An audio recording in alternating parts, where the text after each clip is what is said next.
শিল্পী হিসেবে আমার যেটা মনে হয় যে আমি শিল্পী হয়ে গেছি ধরেন, এবং আমি একটা ভালো পর্যায়ে গেছি, মুই কি হনুরে এটা ভাবা যাবে না।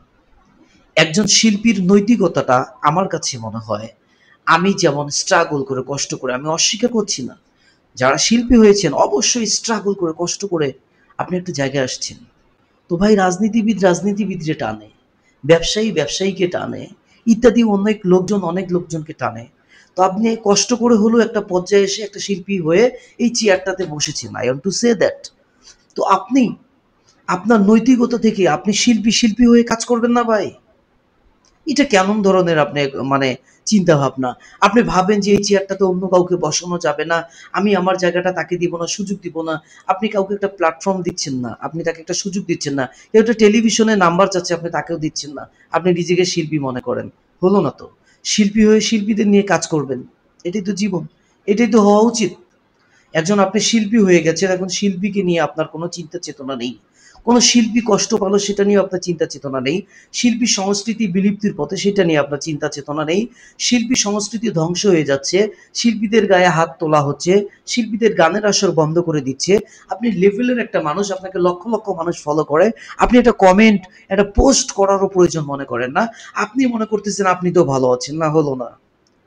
এটা তো শিল্পিত্ব না ভাই। আপনি নিজেকে শিল্পী মনে করতে পারেন, কিন্তু এটা শিল্পিত্ব হয় না। আমি একটা কষ্ট করে শিল্পী হইছি, দ্যাটস মিন আমার মতো অনেকেই একটা গান করার জন্য, একটা টেলিভিশনে পারফরমেন্স করার জন্য, একটা সুযোগ পাওয়ার জন্য কতটা কষ্ট করছে, তারা সেটা পাচ্ছে না। আরে ভাই, এক জিনিস তো বারবার খায় না। এই চেয়ারটাতে কেউ সবসময় বসে থাকতে পারে না। বিগত দিনে দেখলেন না? সব বিষয়ে দেখেন, একটু ভাবেন, এটাতে আপনি সবসময় বসে থাকতে পারবেন না। আপনি যদি কাউকে সুযোগ নাও করে দেন, আপনাকে এই চেয়ারটা ছেড়ে দিতে হবে একদিন। এটাই বাস্তব।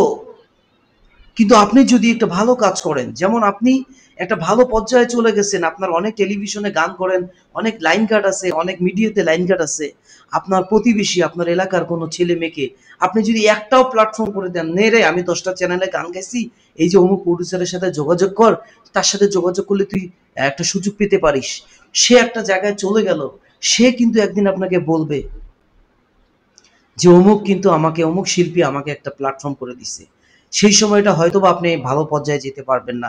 সেই সময়টা সে ভালো পর্যায়ে চলে যাবে, অথবা তার মতো অন্য কোনো শিল্পী ভালো পর্যায়ে চলে যাবে। আপনি হয়তোবা সেই সময়টা আজকের মতো হিট থাকবেন না। কিন্তু সেই সময়টা ওই লোকটা বলবে যে না, ওই নিঝুম সরকার কিন্তু আমাকে একটা প্ল্যাটফর্ম দিয়েছিল, যার কারণে কিন্তু আমি মাছরাঙা টিভি, বাংলা ভিশন বা ইত্যাদি যে কোনো চ্যানেলে একটা গান করার সুযোগ পাইছি। এটাই হওয়া উচিত। আসুন না, এই হিংসা বিদ্বেষ থেকে বেরিয়ে আসি। আমরা শিল্পী শিল্পীকে সহ্য করতে পারি না, মিউজিশিয়ান মিউজিশিয়ানকে সহ্য করতে পারি না। আরে ভাই, বর্তমান সেটা নিয়ে চিন্তা ভাবনার বিষয় না। বর্তমান সবচেয়ে বড় বিষয় হচ্ছে শিল্পী সংস্কৃতি যারা আছে এই লাইনের, তাদেরকে কিভাবে স্ট্রাগল করা যায়, তাদেরকে কিভাবে স্টাবলিশড করা যায়, তাদেরকে কিভাবে ভালো জায়গায় নিয়ে যেতে হয়। সবচেয়ে বড় বিষয়, বিশাল ষড়যন্ত্র চলছে এই বাংলার সংস্কৃতি নিয়ে। আগে সংস্কৃতি বাঁচাতে হবে আগে আমাদের, এবং আমাদেরকে এগুলো নিয়ে লড়াই করতে হবে, পোস্ট করতে হবে আমাদেরকে। আমাদের শিল্প সংস্কৃতি বেঁচে থাকলে শিল্পী বেঁচে থাকবে। সবাই আসলে এই বিষয়গুলো একটু কেয়ার দেন। আমার কথায় ভুল হলে ধন্যবাদ, আমাকে ক্ষমা করবেন।